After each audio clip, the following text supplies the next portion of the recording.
and the host of a show, Footprints of Pacifica. Every week we get together to discover lovely Pacifica, its lore, and its characters. Today we have the pleasure of joining with us Frank Pitto.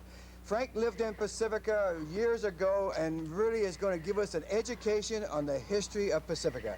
Today we're standing in front of the house in which he was raised. Frank, give us a little insight of what it was to live in this beautiful house. It is the same house, is it not? It's a very beautiful home now. This house is a two-story home. I think I had 3 bedrooms upstairs. Downstairs I had a living room, a kitchen, a pantry, and a porch in the back.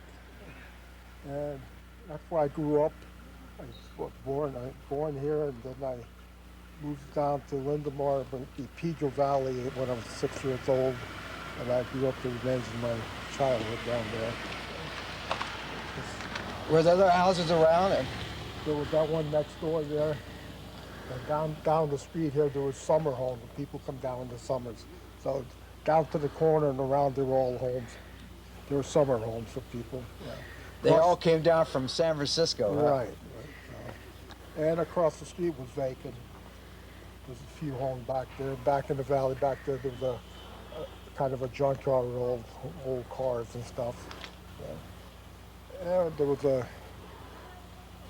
was no stores here in the valley, nothing in those days.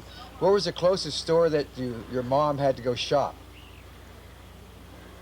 Mine things, like bread or something. We'd go down to Rockaway Beach. Used to be Louisa's store down there, right at the foot of the valley. Just a while we were down there. My mother's big shop, she used to go up to Tacoma in Daly City. That's where she used to go big shopping. Now, how long did you stay here before you went back to the ranch? Approximately 6 years. I think I was 6 when I moved back down the Pitto Valley. When I started school, I was in Pitto Valley. Yeah. My brothers went to school from here. Yeah. They didn't even know how to speak English at that time when they started school. Yeah. But you did? Well, I learned from them. My mom was very Italian. So they always speak Italian in the house. My brothers never, until they started school, they didn't have any need to speak English. Talk about Italian and your mom being from Italy. Explain how the Sharp Park detention camp came into play in your family, and particularly her at that time. Well, my dad was a citizen at that time. My mom was not. So, due to she had small children and stuff, they gave her the option to stay at home. I guess she had to report to them all the time, and she stayed at home with her family. She didn't have to go to that camp. How long did she have to stay? Those are years gone by. I don't remember the years that she got her citizenship. But she recently died, though. She was 91 when she died. That was, how many years? 3 years ago, 4, 5 years. I lose track of time.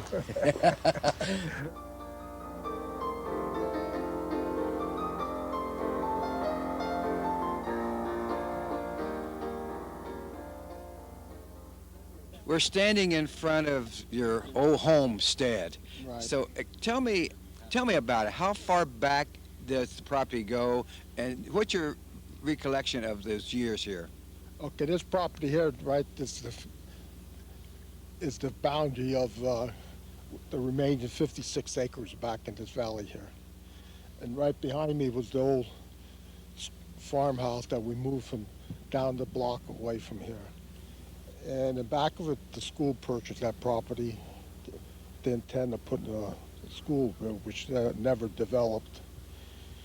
And over the years, my dad sold the property back here, which I think this is Willowbrook Estate now.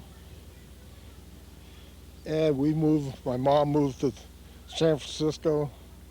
I got married and moved to San Francisco, and now we're located in Dixon, California. Now, going back to the years that you lived here on this ranch, what's your fond memories of those years? Running about or? A lot of work. All my memory goes back. We grew artichokes. We had cattle. And our younger days, we milked cows before we went to school, and we bottle fed calves, which my father had a program with Christian Dairy up in Ceremony before they built that there. We used to, my father used to get the heifer calves and raise them, then he'd sell them back for breeding. And my dad kept the bull calves, so we used to bottle feed all those. And we used to have 25 or 30 calves at one time feeding them. And then when we were kids, we always worked in the artichokes. Was never no plate time for my father. Now, your dad seems like an interesting person. Tell me a little bit about his life and how he came over to the United States. Well, he migrated from Italy, and he was 18 years old. Migrated up in Salem, Oregon. His brother was up there. They had an onion farm up there. And I can't remember how many years they stayed up there. My brother, which be my uncle, I mean, he went back to Italy to get married. And my dad, that's when he migrated down to San Francisco. And he worked part-time as Sunset Scavenger. Those days, there was no union. If they needed in the morning and find out, he would go home. And I think in '36 is when he went to Daly City. There's 5 or 6 partners up there, and they worked there. Then, if I remember, 1937, when he spun off and he took the coast side down here as the garbage company down here. He went all the way to Half Moon Bay, and I don't remember, but the 39, 40, 41 is when he bought the property here, and we were living in Valamar. Then when I was 5, 6, that's when my dad had the home down here rebuilt because it was a shack. It had it all remodeled. And that's when I moved down. We moved into the ranch. So how many houses were here for you to have to pick up garbage from, or did they bring the garbage to you? How did that work back in the early 1940s? Well, those days there was no franchise, nothing. My dad, I imagine he just knocked on the door if they wanted garbage service and took it from there. There was no franchise or nothing. I think the county must have had a permit for the county to have the garbage company down here. And then everybody knew him too. So as far as Half Moon Bay, everyone knew Tony Pitto. And then he had this here, the cattle and the artichokes. And when we grew up, between my mom, who was a hard-working woman, we took care of her. So. Now, what about the population of Pacific at that time? In the 1940s, obviously we have 40,000 people now, but we had no way close to 40,000 at that time. No, it wasn't. What? I couldn't imagine. I couldn't tell you what the population was. Maybe 2,000, 3,000. It wasn't much. When did you move from here? The last year that you lived here? When I moved from here, when I got married, 72? 64. Huh? 64. 1964 is when I got married and I moved to the city. My mom, she moved to San Francisco. 64, 65, my mom moved out here. How often have you come back to Pacifica over the years? Well, I come quite often because my father-in-law and in-laws, they live in Valamar there. Oh. And my sister-in-law still live in there. So I come down here quite often. Oh, good. I always enjoy coming back to the coast. Of course, this is where you grew up. What Yeah. did you do as a young man sports-wise? Just work, huh? I played football for 2 years in Jefferson High School. Oh, you graduated from Jefferson. Yeah, well, I didn't graduate. Scratch that. I knew enough. So Point to me how far the property of yours went up. how far it went? How far it went up? Well, it went up. It makes a turn. It kind of turned around. It's about a mile front from here, a mile back. And so this was all flat at that time. There was nothing here at all, just flat property. Just flat property. And where did your dad put the garbage when he picked it up? Yeah, well, originally it was right down here. There was a pig ranch back here. We used to dump there. Then the years later, when we dumped it back in here, and we used to, the old post highway goes right up here. Yeah. That's how we used to get to it. And going down Half Moon Bay, that was almost a day ride, wasn't it? To Half Moon Bay. Well, I remember my dad, if the double slide washed out, he went this way up. So, it was through Devil Slide. Now, we talked about you as being a youngster here, and we talked about you probably enjoying the creek that runs along the side here. Tell me a little bit about what you did at those years. Well, I used to like there used to be a lot of cottontail on. My mom wanted to cook rabbit or something. I had a little 410 single shot. I go and shoot a couple of 3/4 cottontail. There were by them, plenty of them, Then the fish, I used to fish in the creek, all this here. So just had a stick with a hook on it. No fishing pole. That was your enjoyment instead of working. Yeah, I used to like that, yeah. Oh my God. Then in the wintertime, when the salmon used to spawn, we used to go up the creek and you go down there, they used to be by the thousands. So I never did, but if you wanted salmon and stuff, you get them, just pick them up by hand if you want.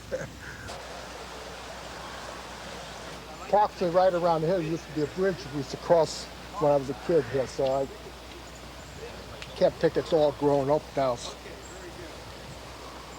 Your house sits on approximately where our old ranch house used to be. Oh, okay, that's Before right. we moved Artichokes, or did you grow artichokes, or what? Artichoke, Artichoke, right. yeah. Artichokes and had cattle.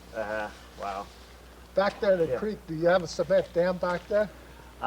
There is a cement kind of awning or an overhang that has a trap door in it. Oh, yeah. That's on that corner over there. Right. That's there. That's just the old dam with my dad. Okay. Oh, that's where you used to dam. You used to Dam dam it the up. water Yeah. up the Dam the irrigate, water right. up. Oh, okay. So, a small world, huh? Yeah, isn't it? Can't believe you see that. But this is where the old ranch house used to be, right in here. Down this way where our barns used to be. Wow, this is where you started out. I didn't know. Pardon? This is where you started out. That's where I started out. My name is Mark Bione, and I know Mr. Pitto from the garbage company, and so does my father. So, a long line of garbage men, and I know he's a hard worker, and he's also a rancher, and his reputation is top notch at the company, and known as just a very good man, a very generous man, a very strong man. That's for sure. My father said the strongest man he ever worked with, and someone who obviously left an impression on my life and my father's, and many other people at the company. Mr. Pitto used to work with my father. They were shareholders at Sunset Scavenger Company back in the 60s. Right. Back in the 60s, and then when I came on. And his son started working just shortly after that, but Mr. Pitto was still there when I was working. He was in charge of the front loader department. And you still work there? And I still work there. We own all this here. This is all part of the ranch. He's not charging you rent, is he? I hope not.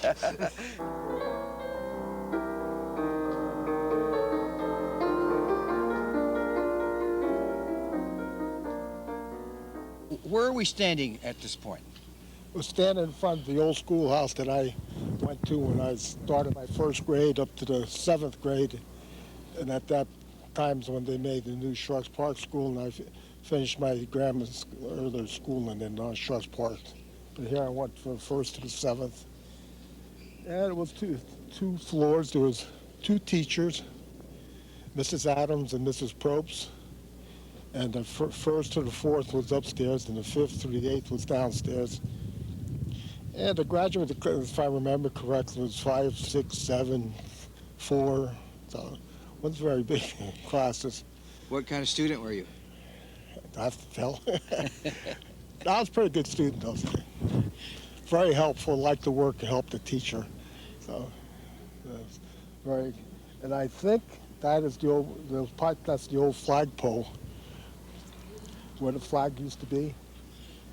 Then down here you have this pipe that used to be the, like the tether balls.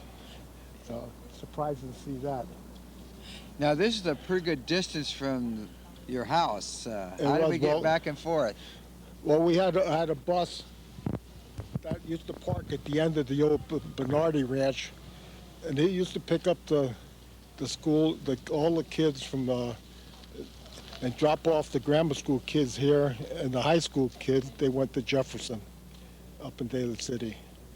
And then at night, all the kids got on the bus and came back, and the bus stayed at the end of the valley in Lindemar. It's Pedro Valley.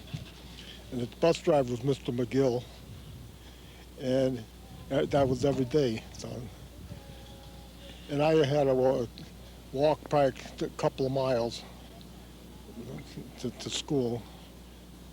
And my dad let us take an old truck, my brothers and I, me especially, over to the corner of Adobe, Lindemar Boulevard and Adobe. That's where he used to catch the bus. We're so close to the beach. Did you get to the beach very much? Not too often. Never went, no. When we went home, we were always working.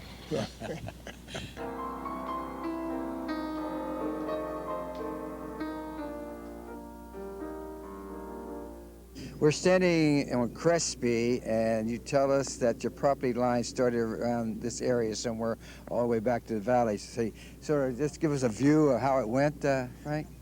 Okay, there's approximately the boundary lines here of the ranch. It went across the valley.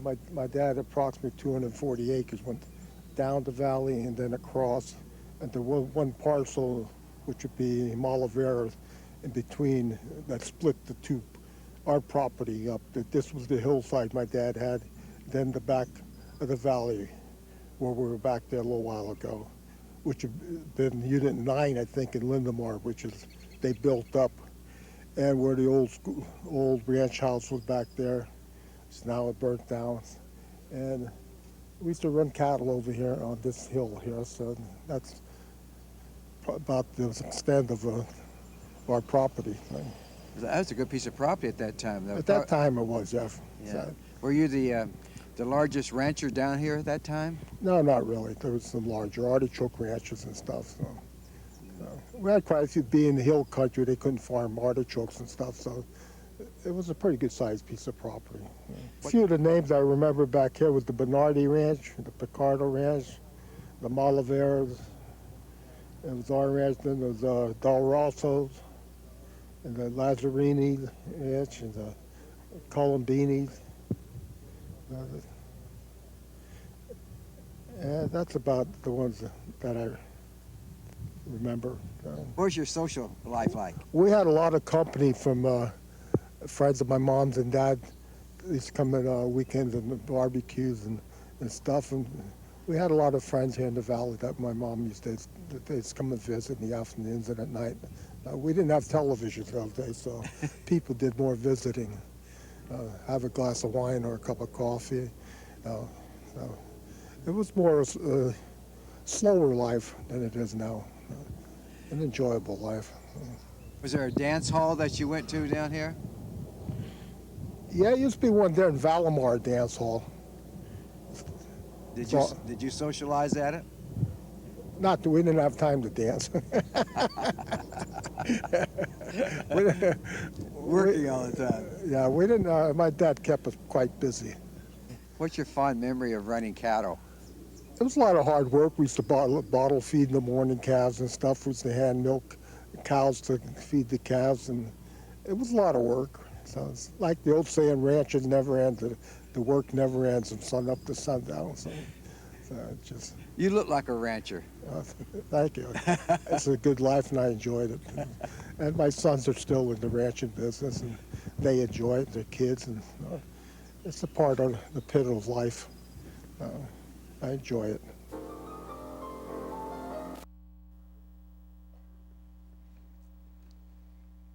We're back in studio now, and I hope that you enjoyed that visit with Frank Pitto.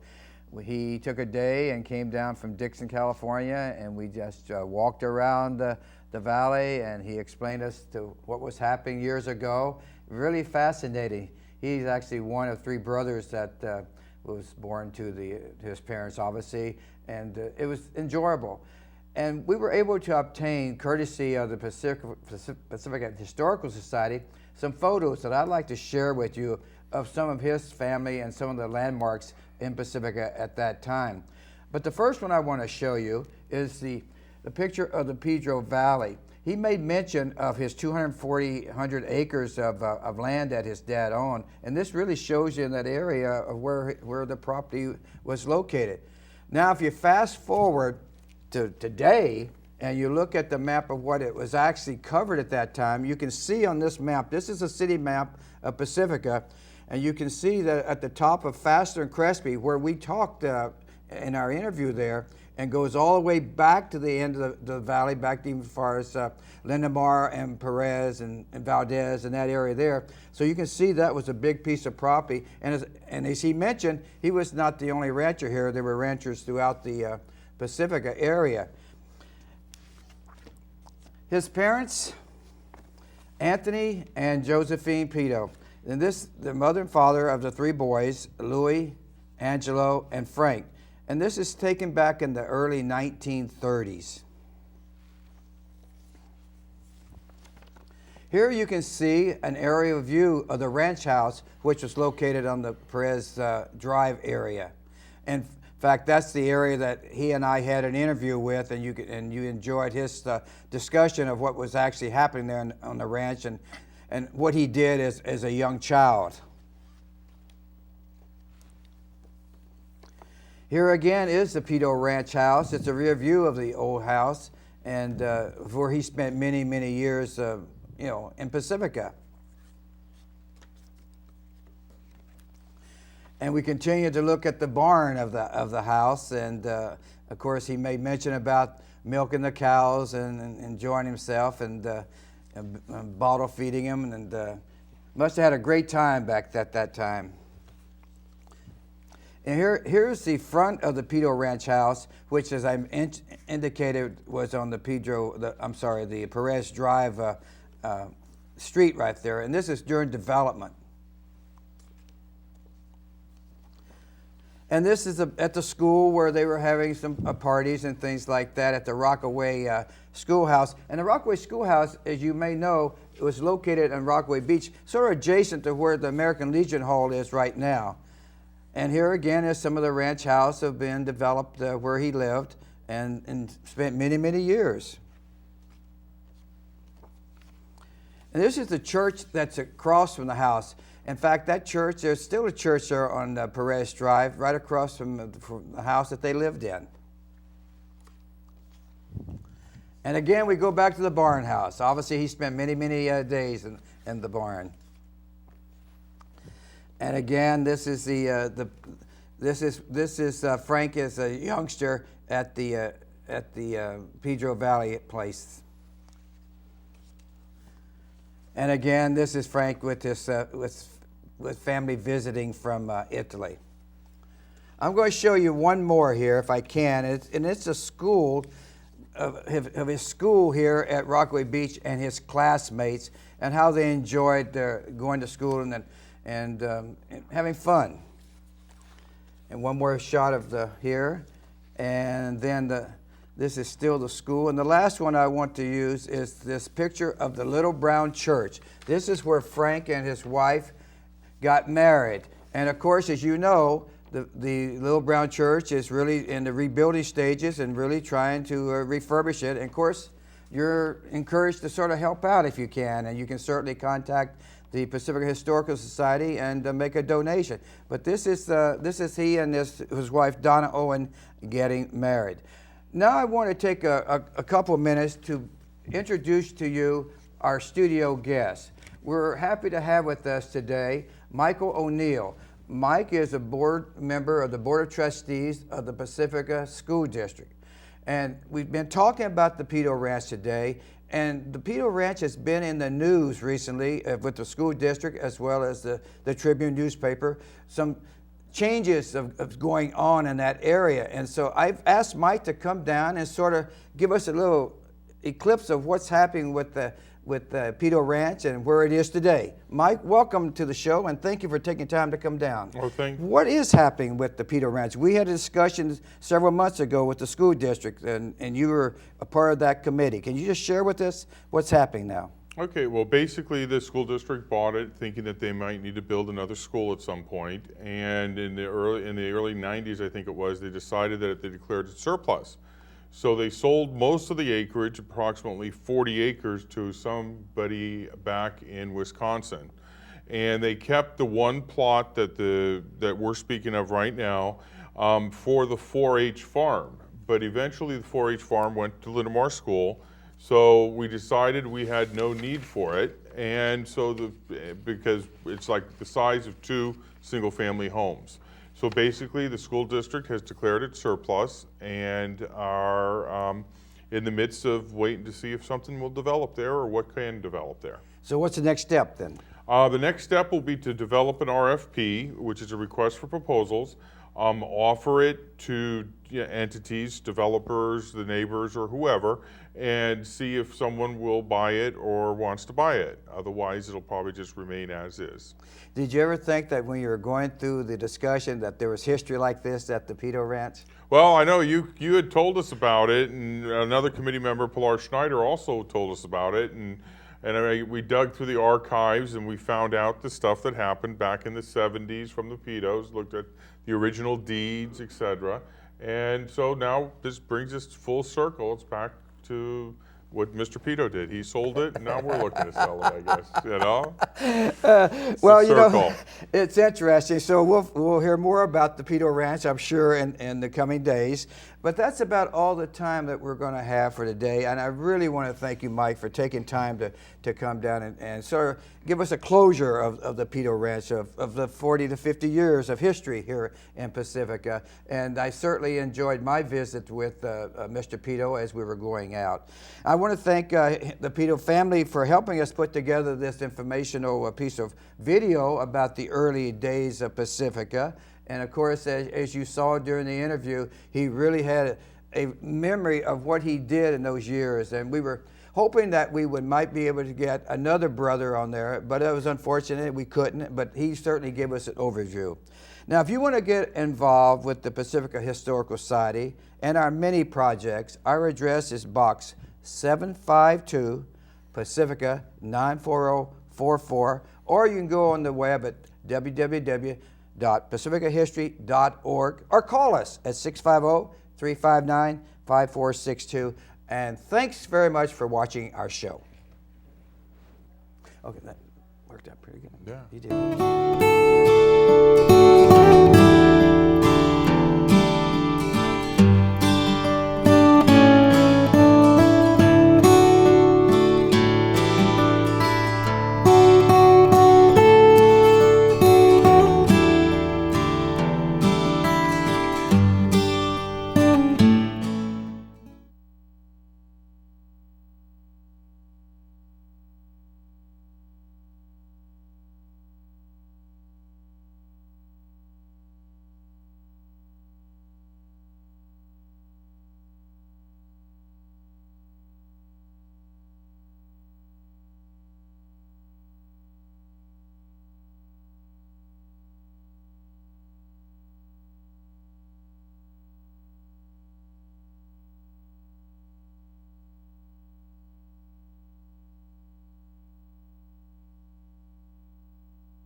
It's very simple. Boy, oh boy, am I ever in your hands. It's very simple.